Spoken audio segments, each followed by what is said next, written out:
Hello guys, welcome to Hindi crime diaries. और आज मैं आपको जिस केस की कहानी सुनाने जा रहा हूँ वो पाकिस्तान के दो आदमखोर भाइयों की कहानी है, जिनकी खबर ने ना ही सिर्फ पाकिस्तान को बल्कि पूरी दुनिया को हैरान करके रख दिया था। तुम्हारा क्या नाम है भाई? मुझे पहली लाश लाया सिर्फ। हैं जी? पहली लाश लाया। पहली लाश है ये जो देगची में टुकड़े पड़े हैं, किसके टुकड़े हैं? ये पाँव के हैं। पाँव के हैं? ये किसके पाँव के हैं जी? किसके पाँव के हैं ये? मर्द के हैं, पता नहीं रानी के हैं। इस कहानी की शुरुआत होती है साल 2011 में। पाकिस्तान की राजधानी इस्लामाबाद से लगभग 200 किलोमीटर की दूरी पर एक दरिया खान नाम का एक शहर है। इस दरिया खान नाम की जगह पर दो भाई रहा करते थे, बड़ा भाई मोहम्मद फरमान अली और छोटा भाई मोहम्मद आरिफ अली। इन दोनों भाइयों की उम्र तकरीबन 35 साल और 30 साल थी। वैसे तो इन दोनों भाइयों की शादी हो चुकी थी, लेकिन शादी के कुछ ही सालों बाद साल 2010 में इन दोनों भाइयों की बीवियां उनको छोड़कर चली जाती है, क्योंकि ये दोनों भाई कोई काम नहीं करते थे, अपना सारा वक्त घर के बाहर बिताते थे और उनके साथ काफी ज्यादा डोमेस्टिक वायलेंस भी होता था। उनके घर में लगभग हर दिन झगड़ा होता था और एक दिन झगड़ा इतना बढ़ गया कि उन दोनों की बीवियों ने उनका घर छोड़ दिया और कहीं और जाके रहने लगी। उन दोनों के घर से जाने के बाद कुछ दिनों तक तो सब कुछ ठीक रहता है, लेकिन फिर आता है साल 2011। ये वो वक्त था जब पाकिस्तान में एक ऐसी घटना घटी जिसको जिसने भी सुना वो पूरी तरह से हैरान रह गया। दरअसल जिस इलाके में ये दोनों भाई रहा करते थे वहां से कुछ ही दूरी पर एक कब्रिस्तान पड़ता था, जहां पर कुछ ही वक्त पहले एक 24 साल की लड़की जिसकी मौत कैंसर से हुई थी उसको मुस्लिम रीति रिवाजों के साथ दफनाया गया था।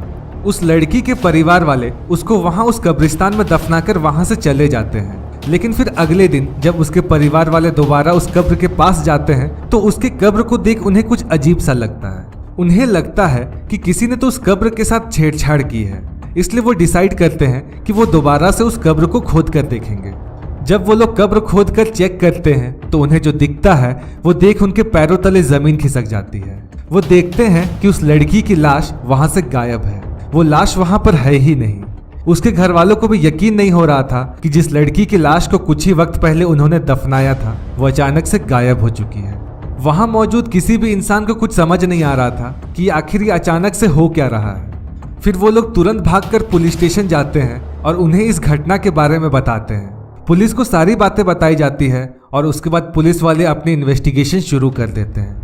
पुलिस वाले अपनी इन्वेस्टिगेशन तो शुरू कर देते हैं, लेकिन उन्हें भी कुछ समझ नहीं आ रहा था कि आखिर एक लाश अपनी कब्र से गायब कैसे हो सकती है। फिर कुछ दिनों तक तो ये इन्वेस्टिगेशन ऐसे ही चलती है, लेकिन उसके बाद पुलिस वाले ये डिसाइड करते हैं कि उस कब्रिस्तान से कुछ ही दूरी पर जितने भी घर हैं वो उन सभी घरों में पूछताछ करेंगे।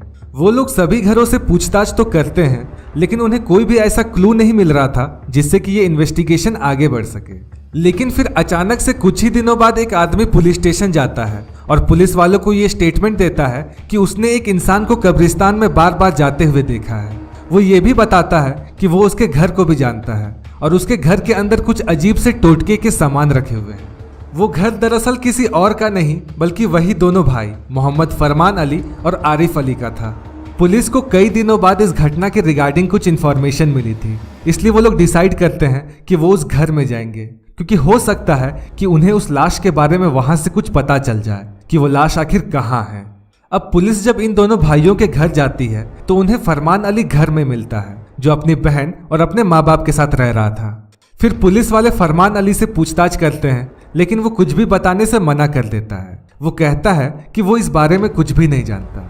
फिर पुलिस वाले पूरे घर की तलाशी लेते हैं, लेकिन उनको उस घर से कुछ भी नहीं मिलता।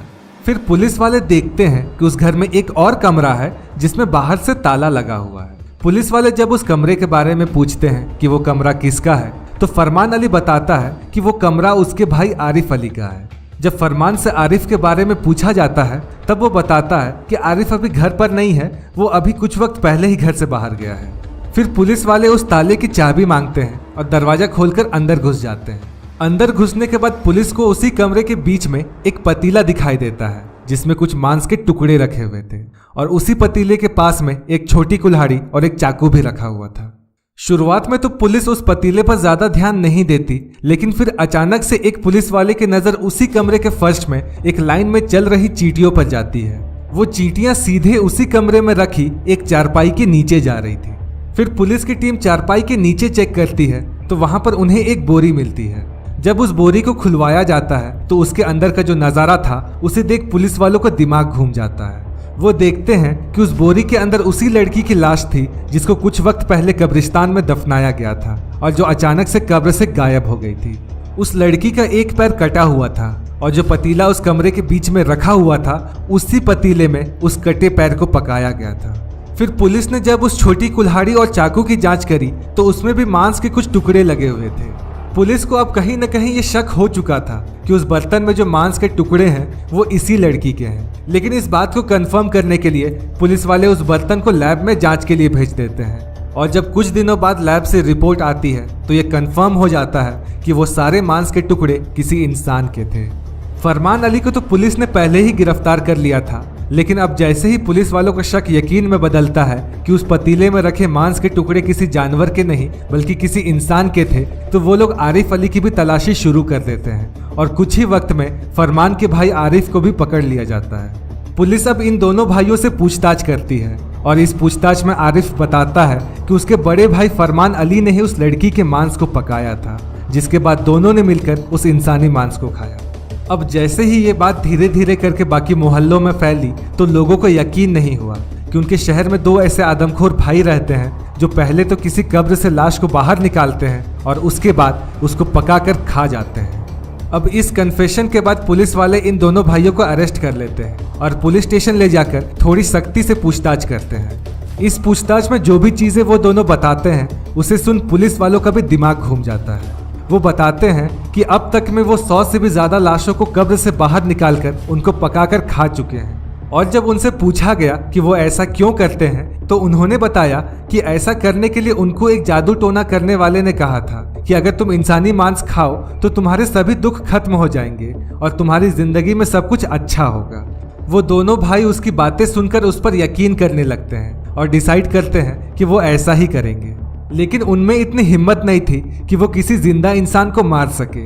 इसलिए वो कब्रिस्तान जाने लगे और जिस लाश को उस दिन कब्रिस्तान में दफनाया जाता वो उस रात को उसकी कब्र खोदकर लाश को बाहर निकालते और उस लाश को अपने घर ले आते और फिर उसको पकाकर खा जाते। जब पाकिस्तान के लोगों को इन दोनों भाइयों की ये बात पता चलती है तो उनका गुस्सा फूट पड़ता है। जगह जगह पर ट्रैफिक जैम होने लगते हैं और लोग इन दोनों आदमखोर भाइयों को जल्द से जल्द सजा दिलाने की मांग करते हैं। उस वक्त पाकिस्तान के लोगों का गुस्सा इतना तेज था कि वो लोग ही इन दोनों भाइयों को मार देना चाहते थे। इसके बाद पुलिस वाले इन दोनों भाइयों को अदालत ले जाते हैं और उनके ऊपर मुकदमा शुरू होता है। लेकिन अदालत से जो खबर बाहर आती है उसे सुन सभी लोग निराश हो जाते हैं, क्योंकि ऐसी कोई कानून ही नहीं है जिसके तहत इन दोनों भाइयों को सजा दी जाए। कोई ऐसी धारा कानून में थी ही नहीं जो इन दोनों भाइयों पर लागू की जा सके।